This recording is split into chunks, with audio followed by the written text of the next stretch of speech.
انسان کے ہاتھ سے بنی اس دنیا کی سب سے مہنگی ترین چیز کون سی ہے، جس کی لاگت اس وقت $150 بلین تھی اور جس کو ابھی بھی مینٹین کرنے کے لیے ہر سال $3 سے $4 بلین کی کاسٹ ہوتی ہے۔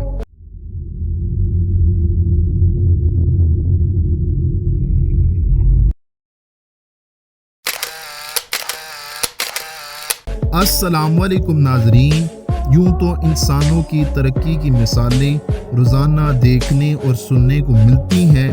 کبھی یہ چاند پر قدم رکھتا ہے تو کبھی سمندر کا سینہ چاک کر کے اس میں رستہ بناتا ہے، لیکن کیا آپ جانتے ہیں کہ انسان کے ہاتھ سے بنی اس دنیا کی آج تک کی مہنگی ترین چیز کون سی ہے؟ ناظرین، وہ کچھ اور نہیں بلکہ انٹرنیشنل اسپیس اسٹیشن ہے، جو اس دنیا میں نہیں بلکہ اسپیس میں گھوم رہی ہے۔ ناظرین، مختصر اسے ISS بھی کہا جاتا ہے۔ اسے 20 نومبر 1998 کو لانچ کیا گیا تھا۔ اس وقت اس کی کاسٹ $150 بلین تھی، جو کہ پاکستانی روپیز میں 420 خرب 907 ارب اور 35 کروڑ روپے بنتی ہے۔ ناظرین، کسی بھی ایک ملک کے لیے اس کو بنانا ناممکن تھا، اس لیے امریکہ، رشیا، یورپ، جاپان اور کئی سارے ممالک کو مل کر اس کو بنانا پڑا۔ اتنا ہی نہیں بلکہ اس کو ہر سال مینٹین کرنے کے لیے $3 سے $4 بلین کی لاگت آتی ہے، جو کہ پاکستانی روپیوں میں 3 سے 4 ارب روپے کی رقم بنتی ہے۔ اب آپ کے ذہن میں سوال آ رہا ہوگا کہ آخر یہ اتنا مہنگا کیوں ہے؟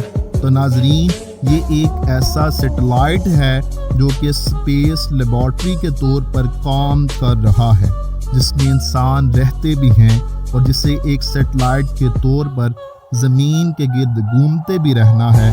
اس کا ایریا 108 میٹرز ہے، جو کہ ایک فٹ بال فیلڈ جتنا بڑا ہے۔ اس کا وزن 4,20,000 کلو گرام ہے۔ بجلی فراہم کرنے کے لیے اس پر بہت بڑے بڑے سولر پلیٹس لگائے گئے ہیں۔ اس میں رہنے والے انسانوں کو آکسیجن مہیا کرنے کے لیے وقتاً فوقتاً زمین سے سپلائی شٹلز کو آنا پڑتا ہے تاکہ تازہ آکسیجن مہیا کی جا سکے۔ اس کے علاوہ اس کے اندر ایک واٹر ریکوری سسٹم لگایا گیا ہے، جو کہ اسٹرانومر کے پیشاب کو صاف پانی میں کنورٹ کر کے پینے کے قابل بناتا ہے تاکہ ان کو پانی مل سکے۔ اگر باہر کا درجہ حرارت -120 ڈگری سینٹی گریڈ سے لے کر 93 ڈگری سینٹی گریڈ تک ہو جائے تو زبردست انسولیشن کی ضرورت پڑتی ہے، اور یہ اسپیس اسٹیشن وہ انسولیشن بھی مہیا کرتا ہے۔